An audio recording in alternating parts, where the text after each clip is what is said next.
by the chair of the rule of news of the eminent resignation. It's not imminent. I've already submitted it to the clerk. I think it's after 12 o'clock. It was effective.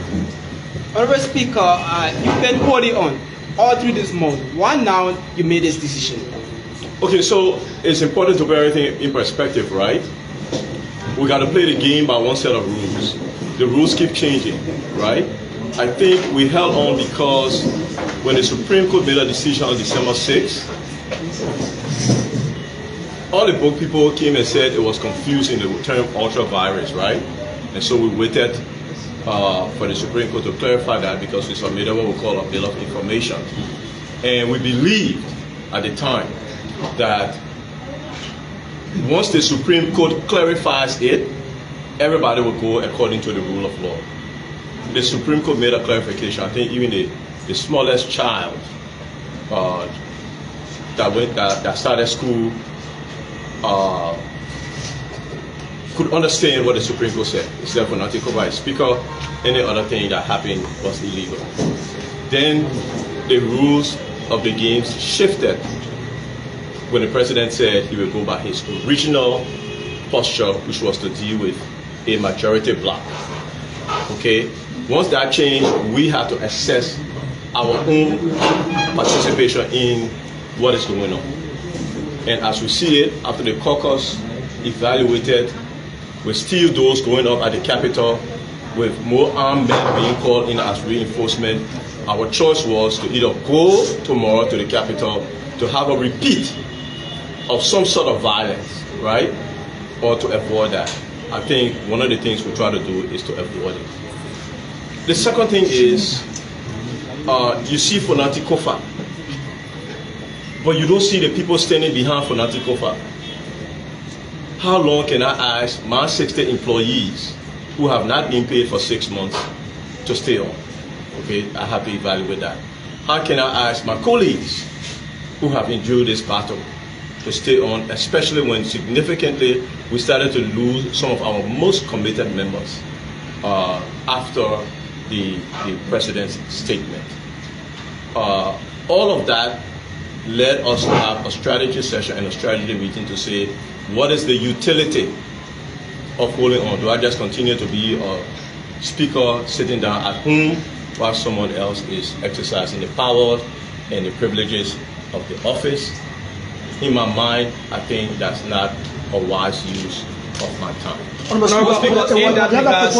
regard, we have a speculation that there's a speculation that you took money to resign. How factual is this information? Oh, but I think you said speculation. I will be, and surprisingly, it came from a rescue blogger.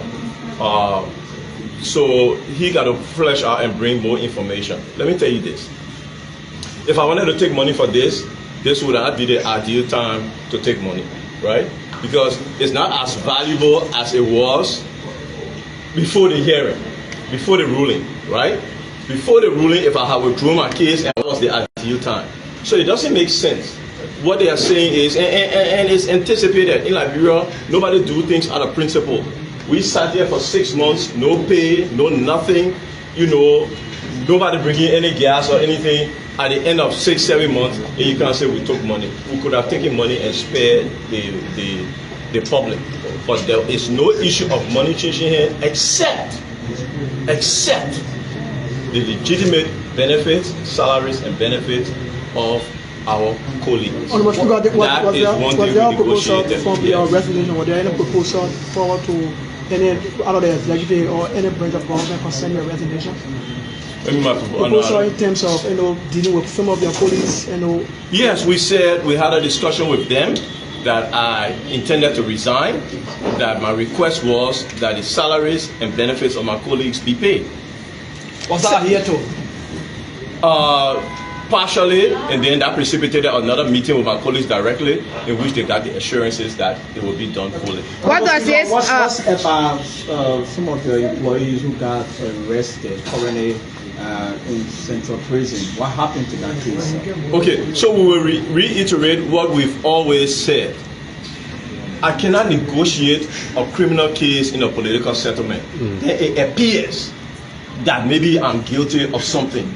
My request to the police, because the case have been treated so politically, is let's get international investigators to come and investigate the case, look at all the evidence, and whatever the report is, we will abide by it. But as long as it remains the way it is, it remains a political case. Let me give you an example. When we won the case at the Supreme Court, they called two of my colleagues. You need to come back for investigation. Okay, the colleagues go there. The same question they asked one of them that they asked him the first time.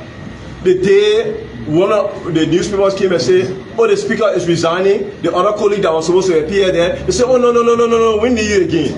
Okay, so I mean, you can tell what's going on, and our request is let's internationalize it. Let's bring other professionals to look at it. Otherwise, anything you do will be political. Honorable Speaker. I can negotiate the law, right? If I resign, that is the inevitable part of the law. That a new speaker has to be elected. The vacancy got created at 12 p.m. today. What does this mean for you as a president? The resolution, will that be election? Do you expect election to elect a new speaker? But I just answered that question.